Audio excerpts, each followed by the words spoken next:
The Project Gutenberg ebook of The Wonderful Wizard of Oz by L. Frank Baum. This ebook is for the use of anyone, anywhere, at no cost and with almost no restrictions whatsoever. You may copy it, give it away, or reuse it under the terms of the Project Gutenberg license included with this ebook or online at www.gutenberg.net. Title: The Wonderful Wizard of Oz. Author: L. Frank Baum. Release date: July 1st, 2008. Language: English. The Wonderful Wizard of Oz by L. Frank Baum. Introduction. Folklore, legends, myths, and fairy tales have followed childhood through the ages, for every healthy youngster has a wholesome and instinctive love for stories fantastic, marvelous, and manifestly unreal.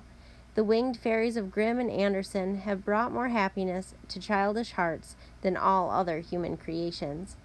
Yet the old-time fairy tale, having served for generations, may now be classed as historical in the children's library, for the time has come for a series of newer wonder tales in which the stereotyped genie, dwarf, and fairy are eliminated, together with all the horrible and blood-curdling incidents devised by their authors to point a fearsome moral to each tale.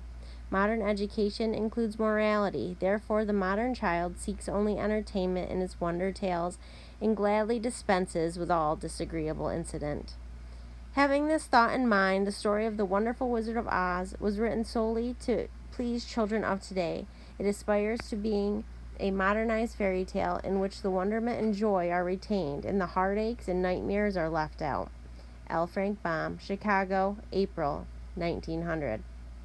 The Wonderful Wizard of Oz. Chapter 1, The Cyclone.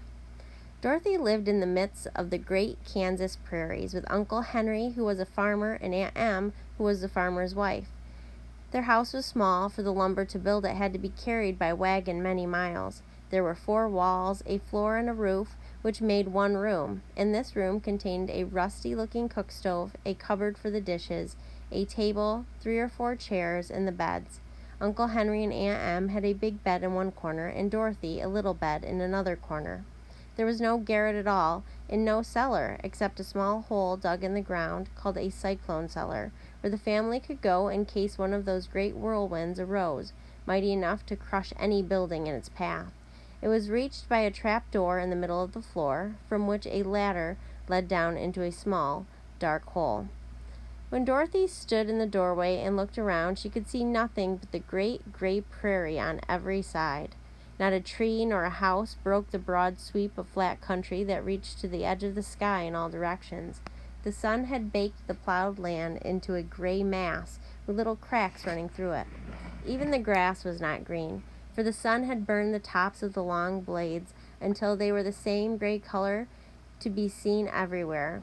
Once the house had been painted, but the sun blistered the paint and the rains washed it away, and now the house was as dull and gray as everything else. When Aunt Em came there to live, she was a young, pretty wife. The sun and wind had changed her, too. They had taken the sparkle from her eyes and left them a sober gray.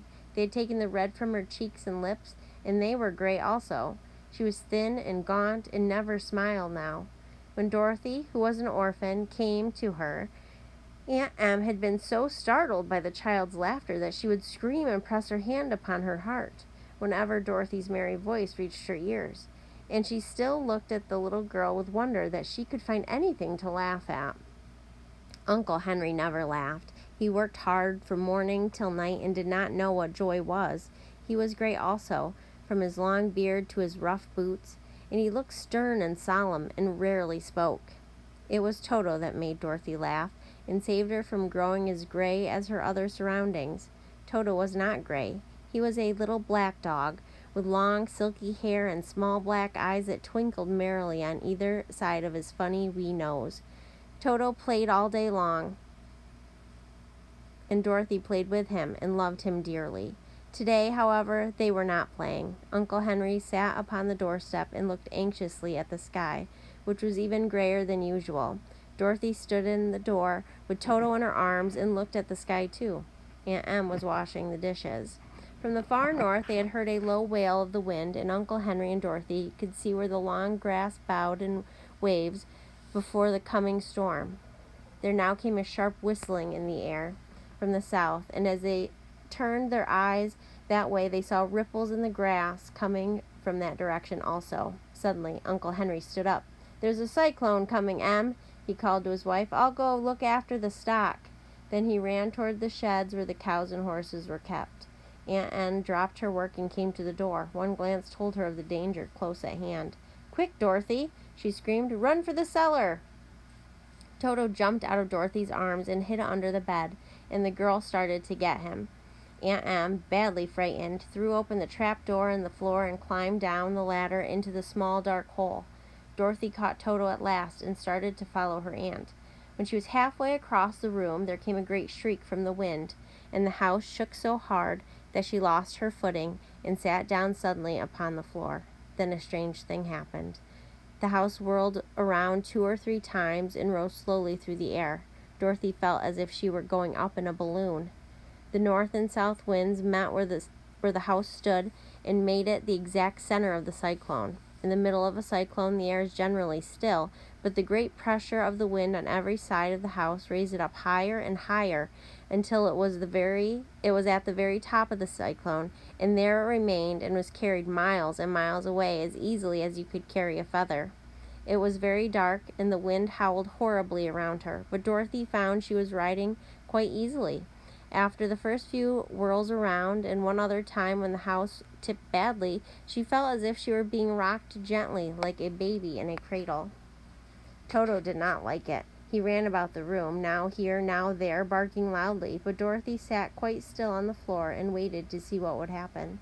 Once Toto got too near the open trap door and fell in, and at first the little girl thought she had lost him, but soon she saw one of his ears sticking up through the hole, for the strong pressure of the air was keeping him up so that he could not fall. She crept to the hole, caught Toto by the ear, and dragged him into the room again, afterward closing the trap door so that no more accidents could happen. Hour after hour passed away, and slowly Dorothy got over her fright, but she felt quite lonely, and the wind shrieked so loudly all about her that she nearly became deaf. At first she had wondered if she would be dashed to pieces when the house fell again, but as the hours passed and nothing terrible happened, she stopped worrying and resolved to wait calmly and see what the future would bring. At last she crawled over the swaying floor to her bed and lay down upon it, and Toto followed her and lay down beside her. In spite of the swaying of the house and the wailing of the wind, Dorothy soon closed her eyes and fell asleep.